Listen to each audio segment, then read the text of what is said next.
O cristianismo é um só. A mensagem de Deus para a humanidade é uma apenas: a lei de amor. E chegou à humanidade por intermédios de muitos mensageiros divinos, tendo seu ápice em Jesus, nosso mestre e guia.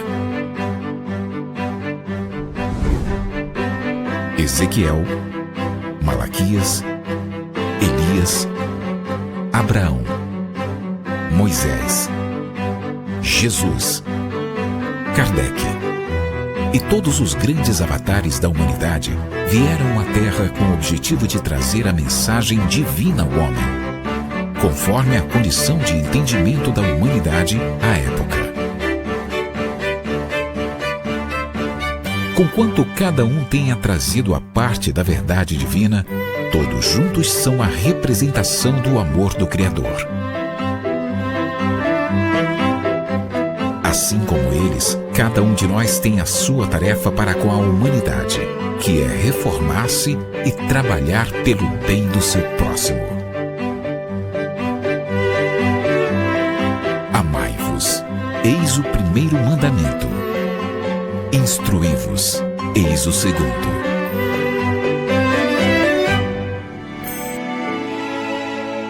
Conhecendo o Espiritismo. Centro Espírita Online Casa de Jesus, a morada de todos os corações.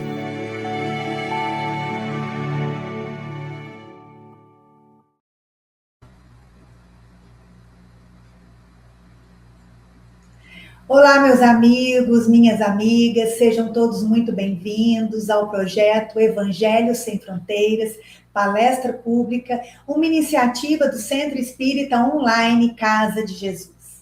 É com imensa alegria que nós recebemos vocês nesta morada de todos os corações. Sintam-se acolhidos e abraçados. Que a luz do Evangelho de Jesus ilumine os nossos pensamentos e os nossos corações neste momento de reflexão e aprendizado. Hoje, vamos refletir sobre o tema Causa das Aflições, com Francisco Gavilan. Mas antes, quero convidar vocês para que possamos elevar os nossos pensamentos em comunhão com a espiritualidade que nos assiste por meio da prece. Não quero interromper o teu silêncio, ó Pai, mas é só orando que eu encontro paz. O vento da aflição quer apagar a chama da minha adoração. O mundo é um oceano, minha carne é um furacão, minha vida é um barquinho, buscando direção. Descansa em minha alma e acalma a tempestade que agita o meu coração. Acalma o meu coração. Acalma o meu coração. O vento está soprando, mas é te adorando que venço o mar da aflição. Acalma o meu coração. Acalma o meu coração. Só venço esse mundo se for em tua presença. Acalma o meu coração. Francisco Aranda Gavilan é advogado, professor, escritor e palestrante espírita no Brasil e no exterior. Ex-diretor e atual conselheiro da AGE São Paulo e AGE Brasil, com 31 anos de atuação na FESP, nas áreas de ensino, divulgação e assistência espiritual. Autor de diversos livros e cursos doutrinários com forte atuação em obras sociais nas áreas da infância, dos idosos e da proteção aos animais. Gavilan, é com imensa alegria que nós vamos te ouvir hoje e agradecemos a tua presença conosco. Muito obrigado Olá a todos, irmãs, irmãos, companheiros e amigos, mais uma vez em conjunto para seguirmos um caminho de conhecimento de assuntos da mais alta relevância. Esse assunto é uma observação em princípio, embora ele esteja pautado através do Evangelho segundo o Espiritismo, no capítulo 5º, que é Bem-aventurados os aflitos, o enfoque relativo às causas das aflições, ele vai beirar, na verdade, conceitos doutrinários de lógica e racionalidade, que merecerão a nossa compreensão, sem dúvida nenhuma, para aclarar esse assunto. Vamos lá. Há duas categorias de males que assolam as criaturas. Uma delas é aquela que a criatura, os homens, não podem evitar. E uma outra é derivada das atribulações que ele mesmo é causador. Na busca das causas, nós devemos, ao procurar as causas, saber que aquelas primeiras lá que nós não podemos evitar, elas estão fora desta vida. Nós vamos depois dissecar isso daí. Portanto, elas estão no âmbito das existências anteriores. Isso é só um flash a respeito do assunto. E as segundas, aquelas que dependem das ações diretas das criaturas, como consequência das criaturas, elas decorrem do nosso caráter, da nossa conduta na atual existência. Muito bem. A primeira a gente chama, na verdade, de causas remotas. Até o Evangelho segundo o Espiritismo chama de causas anteriores, mas prefiro chamar de remotas, que é até bastante amplo, né? Muitas vezes, até a medicina, ela fica indignada e não consegue efetivamente curar determinadas ocorrências, determinados males, e até ela passa a chamar, até quando não descobre a causa, não consegue identificar a causa, ela chama de um mal essencial. Aqui tem uma curiosidade, essa palavra não é indevida, não, ela é muito apropriada, realmente. Essa expressão essencial deriva lá do latim e de um verbo, sum esse sumus essem, fui. Então, o que significa? O verbo ser. Então, na verdade, a medicina diz, olha, isso aqui a gente não consegue definir exatamente, mas ele é um mal essencial, ou seja, um mal do ser. Então, não adianta perguntar à medicina o mal do ser, mas nós vamos agora identificar aqui, né? Vou dar alguns exemplos aqui, principalmente as deformações de nascença, a hemiplegia, a paraplegia, a hidrocefalia, a microcefalia, está ocorrendo muito agora, o nanismo, o gigantismo, a síndrome de Down, a loucura, nós estamos falando de deformações de nascença, a loucura, a epilepsia, o câncer e até mesmo os desencarnes precoces que não são compreendidos pelas criaturas e, sobretudo, quando são os filhos da criatura. E ainda nós acrescentamos aí o AIDS, a AIDS, digo, a mudez, surdez, cegueira de nascença.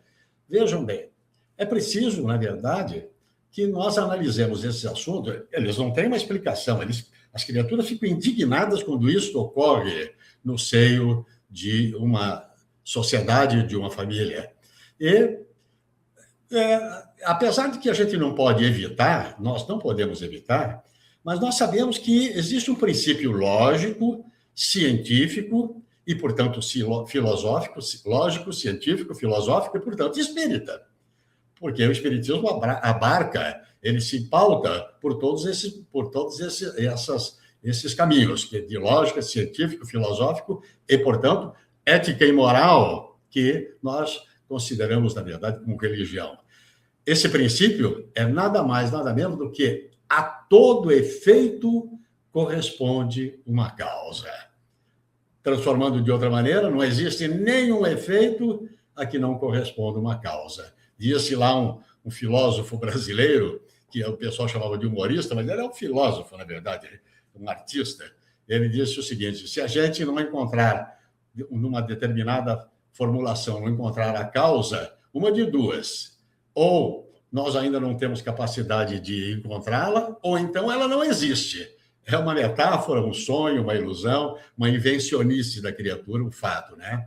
Então, a gente tira logo uma conclusão. Logo, quando a causa não for encontrada nesta vida, como essas que são citadas, tem de estar em algum lugar, porque tem uma causa. Então, nós temos a informação clara, por lógica, de que, então, pertence a vidas anteriores.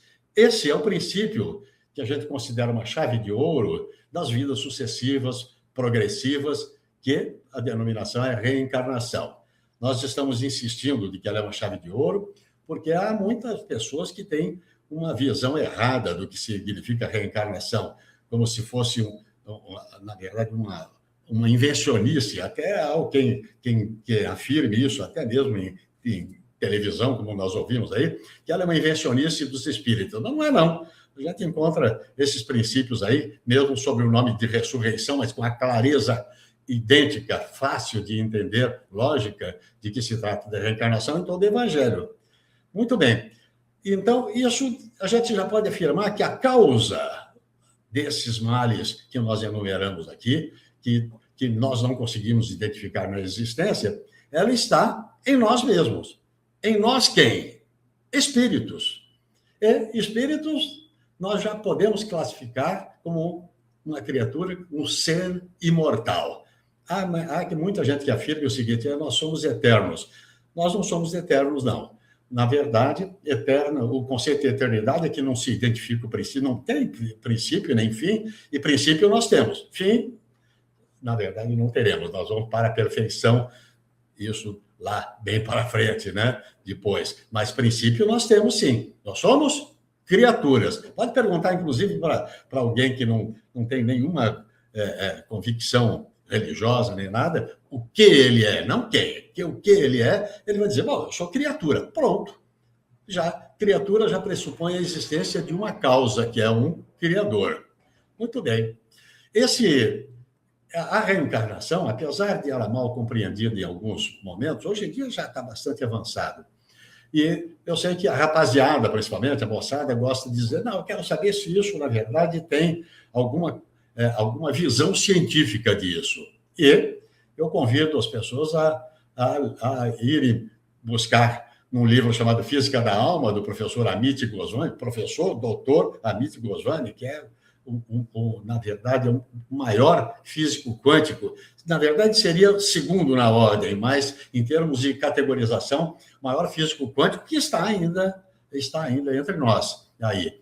Ele diz, nesse livro, a Física da Alma, ele diz que o novo paradigma da ciência se chama reencarnação. Se ele colocasse um ponto só e não explicasse, a gente ia ficar meio... como é que é essa afirmação? E ele diz o seguinte: a explicação é o seguinte: não se pode ter um evento, um fato, que não exista um antecedente, um momento e um posterior. Então, um antes, um durante e um depois. Ele fala: isso se chama reencarnação, que ele cita, inclusive, grandes filosofias e princípios científicos tal. A gente já falou agora que nós não somos eternos nem imortais e, portanto, então, o sentido de imortalidade, para ter o sentido de imortalidade, é preciso ter várias vidas sucessivas, anteriores e posteriores. Só para a gente compreender com clareza uma afirmação que nos deixa muito claro, o André Luiz, no livro Evolução em Dois Mundos, eu cito o capítulo para você, só como referência, o capítulo 6, ele tem um subtítulo que é Genealogia do Espírito. E ele nos explica, na verdade, que a criatura que somos nós, o ser fundamental que somos nós, ele, criado simples de compleição fisiológica e ignorante de saber, ignorante não é uma ofensa, é uma identificação da inexistência de conhecimento total. Então, simples de compleição, ignorante de saber, desde que ele, lá no princípio da sua criação, para toda a sua caminhada evolutiva, ele vai precisar de vidas sucessivas que não dá nem para nós hoje nominarmos quantas delas, nem nada, quantas delas. Ele diz o seguinte, nós temos a bagatela nesse caminho para sair do princípio, para chegar às portas da humanidade, hein? Não é chegar já a criatura com razão nem nada, mas simplesmente a criatura sair das ideias relâmpago e passar, o espírito passar das ideias relâmpago para o pensamento contínuo. Ele diz que nós temos a bagatela. É claro que isso na verdade, uma média, né? Não é estanque o assunto. Ele diz que nós temos 15 milhões de séculos, ou seja, 1 bilhão e 500 milhões de anos de evolução para chegar às portas da humanidade. E depois, a partir dali, o pensamento contínuo já vem, então, a razão, a racionalidade e até mesmo a aquisição, mais adiante, do livre-arbítrio. Essas etapas todas são uma conquista da criatura em termos de evolução. Até aquela parte inicial, é sem dúvida nenhuma, é a lei natural outorgada pelo Criador que propicia, nós somos sujeitos pacientes. A partir da existência já depois do pensamento contínuo, já chegando à luz da razão, aí então já começa a nossa participação evolutiva mediante a atuação nossa no mundo. Então, obviamente que o passado, esse passado de milênios da nossa existência, ele reflete no presente, em termos de erros, acertos, vícios, virtudes, etc. Por que nós estamos dizendo isso? Porque, então, isso, vindo de outras vidas, ele vai refletir até aqui os erros e acertos anteriores, e por isso aquelas causas remotas, elas explicam, na verdade, a consequência que traz para a encarnação atual. Então, aqueles males incompreendidos passam a ter uma razão lógica, uma causa essencial, fácil de nós entendermos.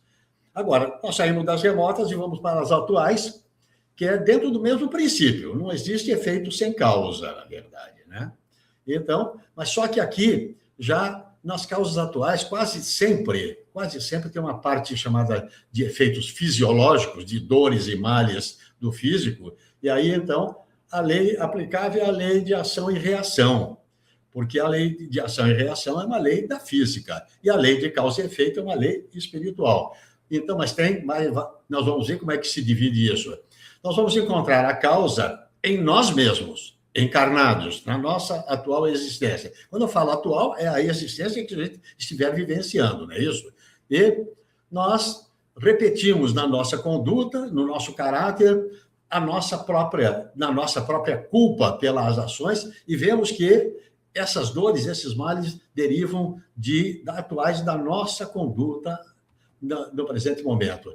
Eu quero dar alguns exemplos, caso me fale alguns aí, mas é fácil de entender, de causas atuais derivadas de algumas consequências nossas, de atitudes nossas. Por exemplo, da imprevidência, da imprudência, da negligência, da vaidade arraigada da criatura, do egoísmo no tratamento das coisas, na ambição desmedida de obter resultados, no orgulho que é considerado invencível. Não é aquele orgulho sadio, é o orgulho, na verdade, que ele não pode dominar. A falta de ordem da criatura, os excessos de toda sorte, qualquer excesso praticado, ele tem uma consequência para o organismo da criatura, e se for um excesso de pensamento, tal, terá para a criatura fundamental, para o espírito. A ausência de limitações, isso é muito comum, na verdade, não se limitam as criaturas que passam dos limites todos nas suas ações. Agora, nós temos algumas atitudes que são de natureza ética com relação à sociedade, com relação à humanidade. Nas relações, o mau comportamento, a ausência de caridade, a ausência de fraternidade, nas relações, o mau comportamento, as infrações legais, que a gente viola princípios legais, sejam das leis naturais, sejam das leis humanas, tal. E, portanto, tudo isso na ausência dos limites nos desejos e ambições da criatura. Tudo isso tem consequência imediata na própria existência da criatura. E esses males todos que nós acabamos, ou esses comportamentos, esse caráter da criatura que provocam males, passam a resultar para a criatura 3 tipos de sentimento: angústia, sofrimento e mágoa. Vamos ver a angústia? Eu prefiro o dicionário para facilitar a nossa vida. Angústia, agonia, ansiedade, aflição, desgosto, anseio incontrolável, um aperto interno, uma tensão, desolação, uma cisma, um desconforto, uma perturbação, uma amargura. Tudo isso, na verdade, está unido, está derivado desse sentimento chamado angústia, que quase são sinônimos dele, mas são sentimentos derivados dele. O sofrimento implica em padecimento, em dor, em suplício, martírio, tormento, mal-estar, tortura, mortificação, desalento, desespero, desesperação. É mesmo isso, não é verdade? O sofrimento traz a gente tem a maior evidência de todos esses males todos, ou esses efeitos todos ocorrentes. A mágoa causa pesar, tristeza, infelicidade, autodó, ou seja, pena de si mesmo, desgosto, abatimento, consternação, desolação, desconsolo, desgraça interior, contristação e, às vezes, queridos irmãos e irmãs, até o suicídio. Muito bem. Para identificarmos, na verdade, a ação, é preciso ir à fonte geradora desses males todos. É preciso ter serenidade para interrogar friamente a consciência. A consciência é aquele repositório que nós temos para consulta, para nós auto-julgarmos as nossas atitudes, os nossos atos. Então, ir à fonte dos males que afligem é reconhecer alguma coisa, mais ou menos, quando a gente fala, a gente consegue ver alguém e nós mesmos falamos, se eu tivesse ou não tivesse feito tal coisa, eu não estaria nessa situação. Veja bem, já provoca aqui um sentimento de necessidade de identificar isso. E aí a gente é obrigado a indagar de nós mesmos. E é culpa de quem isso? É culpa dos outros? Quantas criaturas dizem que é culpa do Criador? Deus me criou dessa maneira, tal. Veja só que sandice que é isso. Outros dizem, é culpa da providência. Os outros, os espíritas, dizem dos maus espíritos. E os outros, um pouco mais místicos, são da sorte, da minha má estrela. Ou, vamos dizer claramente, é da própria incúria da criatura. Incúria é o ato que a criatura pratica de maneira disforme com relação a uma conduta regrada, na verdade. Mas a experiência, às vezes, chega um pouco tarde. Por isso, nós, muitas das vezes, acabamos nos lamentando. E essa frase está tirada, inclusive, lá do Evangelho segundo o Espiritismo, porque é uma evidência na vida da criatura. Ah, se eu soubesse no começo da vida, se eu soubesse o que hoje eu sei, quantas faltas eu teria evitado? É um pouco tarde isso, na verdade. Porém, é tardio, porque a gente já passou pelos efeitos dos males praticados, mas ainda há possibilidade de modificação. Portanto, a pergunta é, qual é a hora, então, da modificação? De nós encararmos essa situação toda.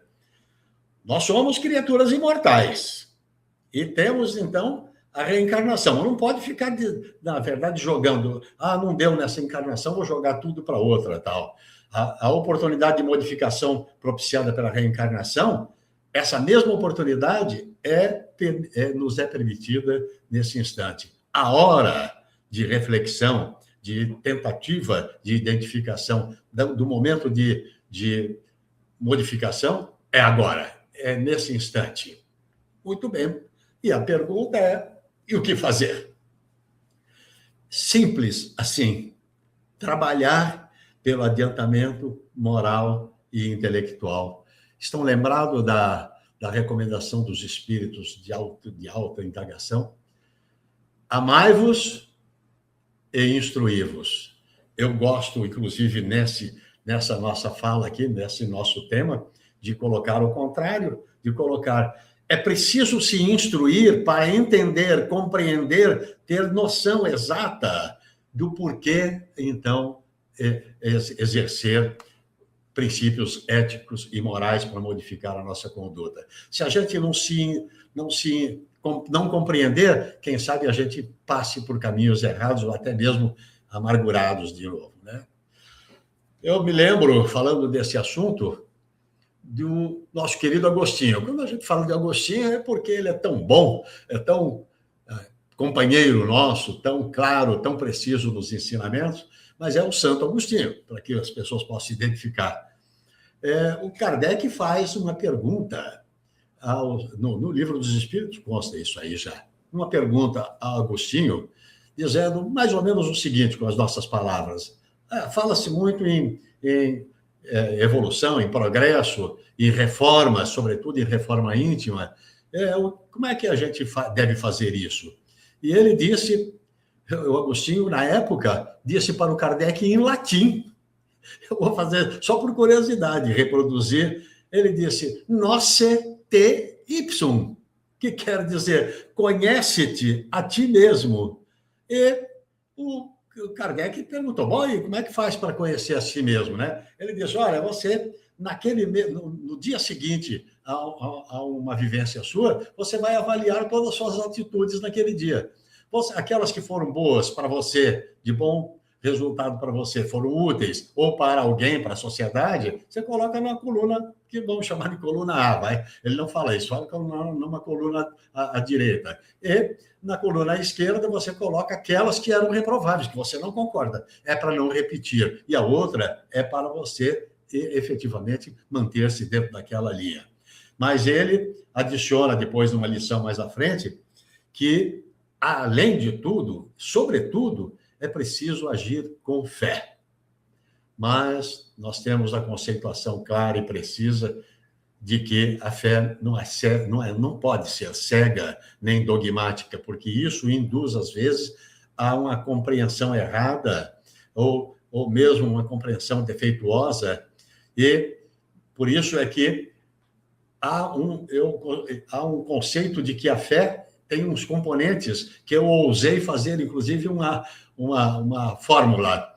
CN mais CR mais V é igual a fé. CR é a confiança, isso é o ensino, inclusive, da espiritualidade para nós. É a confiança na possibilidade das forças nossas de realizar determinada coisa, de obter um determinado resultado. A certeza é de que é possível obter esse resultado porque está dentro das leis naturais. A gente não vai pedir, não vai ter fé de obter alguma coisa que está fora do contexto da criatura humana. E isso é absolutamente impossível. Passa a ser, na verdade, uma frustração da criatura em não obter. E esse V é nada mais do que a vontade da criatura. Ela tendo a confiança e a certeza da possibilidade de obter, aliada a uma vontade férrea de obter, e então nós temos a ação da criatura na fé.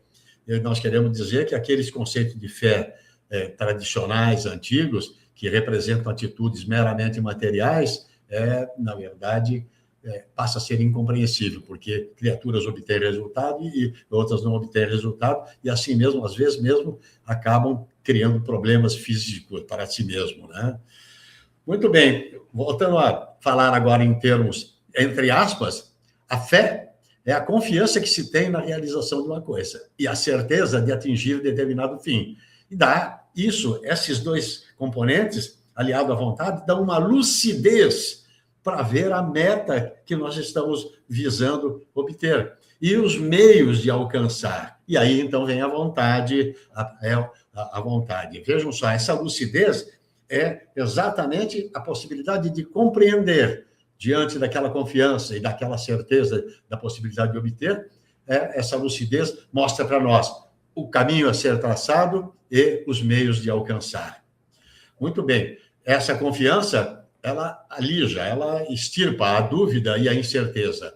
A perseverança é de vencer os obstáculos todos, né? Mas tem que ter, nesse pedido, a fé, nesse objetivo da fé, é preciso ter sinceridade de propósitos. Não pode ser uma coisa banal, inatingível, ou atingível com toda a dificuldade, fora do nosso contexto da possibilidade.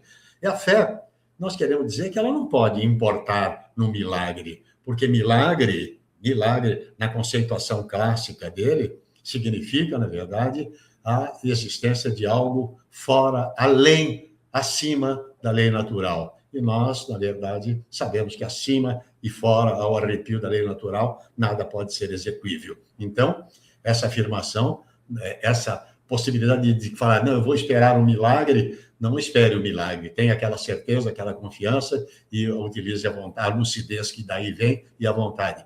E ela é, na verdade, esse fato conseguido é uma conquista, e o esforço da vontade é que propicia, é uma ação. Vou até lá para Jesus. Jesus diz, batei e se abrirá, pedi e se vos dará. Está vendo? É preciso uma ação de bater. A palavra bater aí é uma metáfora para dizer uma atitude ativa, na verdade, para fazer o mesmo da oração, na verdade.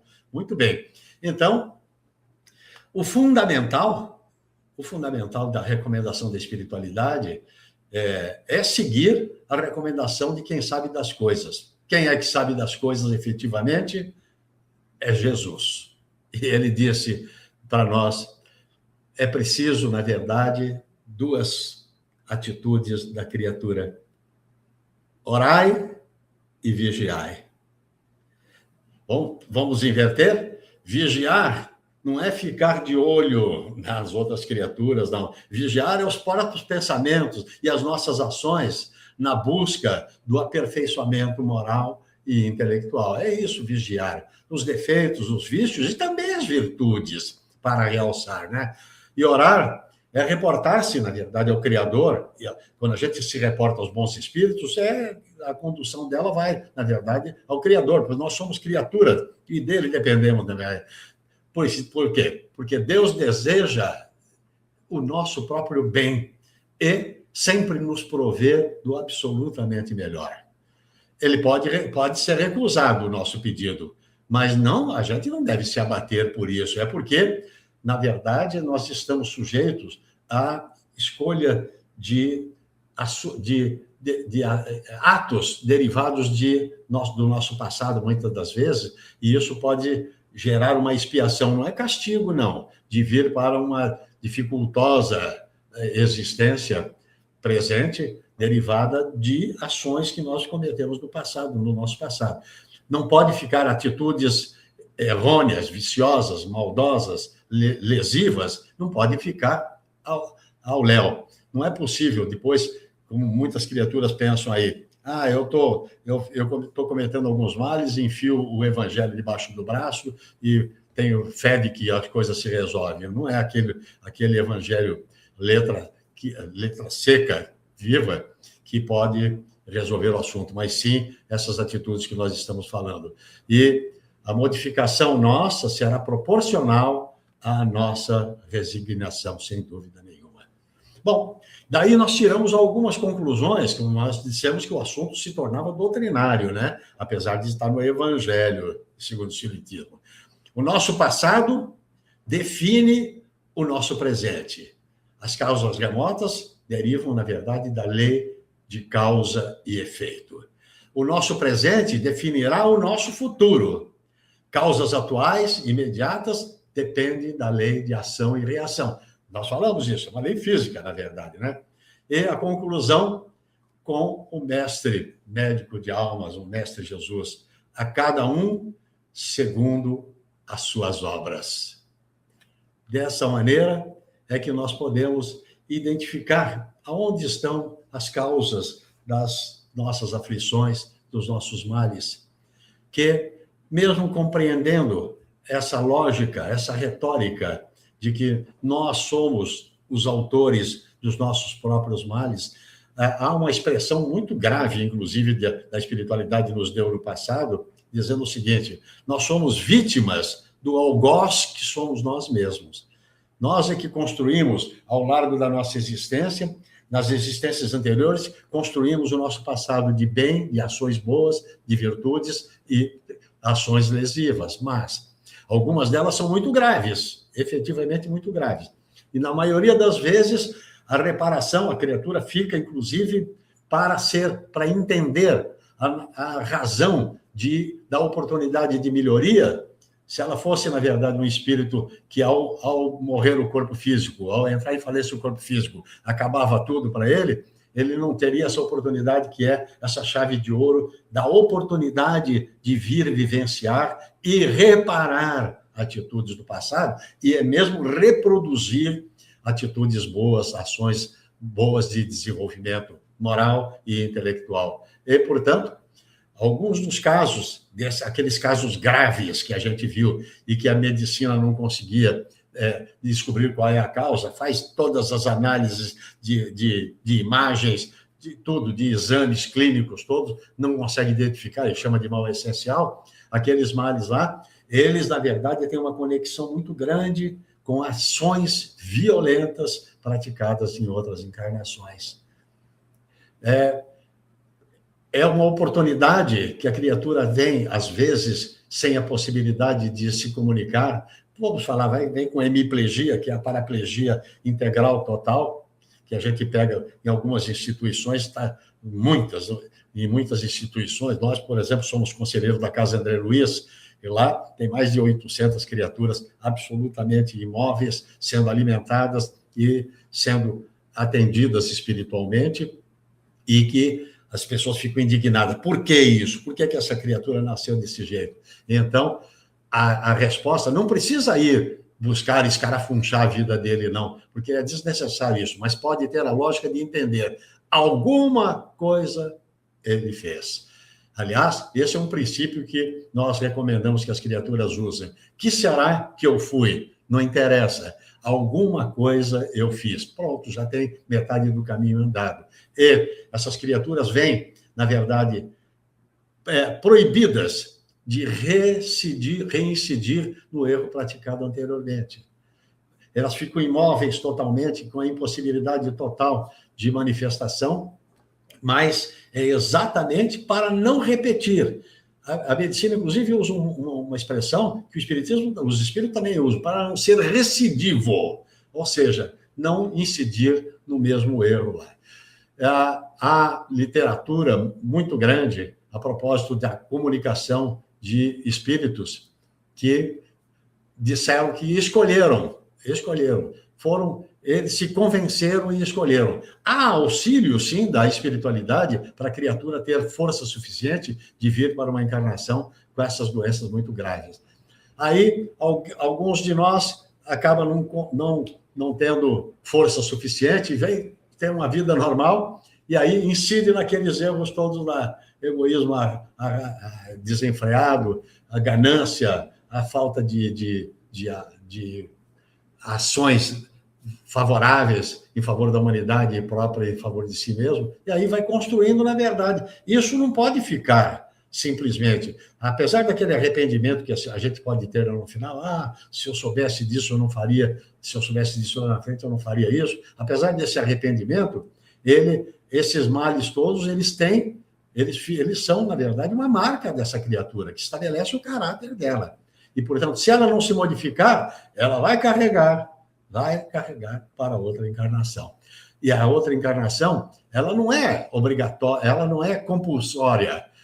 Você tem de reencarnar em tal data. Nada, é uma preparação muito grande e, mais ainda, é uma decisão da criatura que sabe que vai precisar de uma nova oportunidade. Isso tudo é de uma lógica incrível. Imagine como é que se pode dizer que uma criatura vai seguir para a perfeição se não for através, na verdade, de vidas sucessivas, tal. E um parênteses, perfeição relativa, nada de perfeição absoluta, porque perfeição absoluta é só o Criador. Nós vamos seguir paralelamente à perfeição absoluta e na perfeição relativa para termos um futuro melhor, mais promissor e que pode efetivamente nos conduzir para o caminho do bem.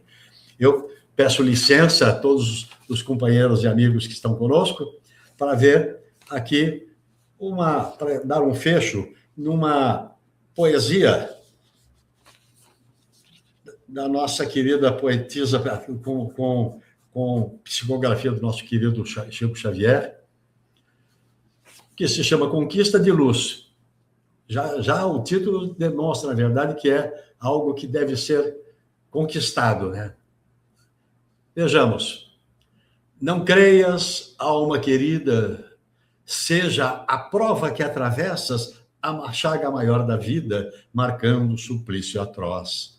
Enquanto expões o que dizes, há corações pela estrada tão tristes, tão infelizes, que a dor lhes consome a voz. Esse carrega desgosto, regado de pranto oculto. Aquele, em pleno tumulto, sente angústia e solidão. Um outro tem tanta amargura que treme quando caminha, de alma cansada e sozinha, caindo em perturbação.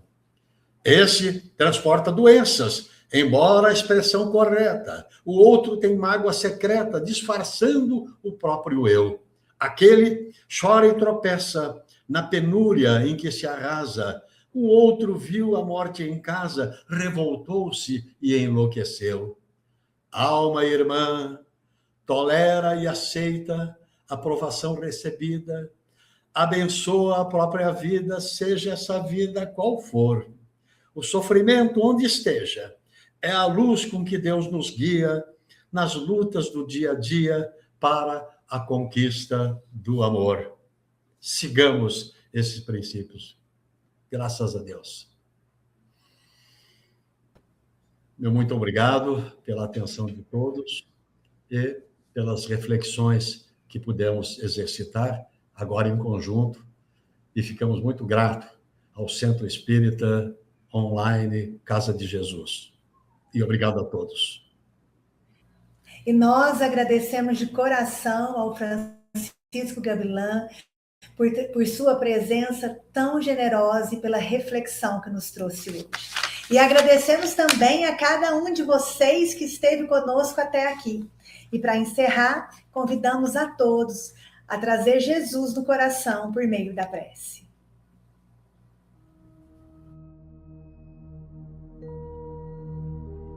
Senhor Jesus, governador amoroso da terra, que conduzes este planeta com sabedoria, justiça e misericórdia, recebe nossa gratidão por este momento de luz e aprendizado.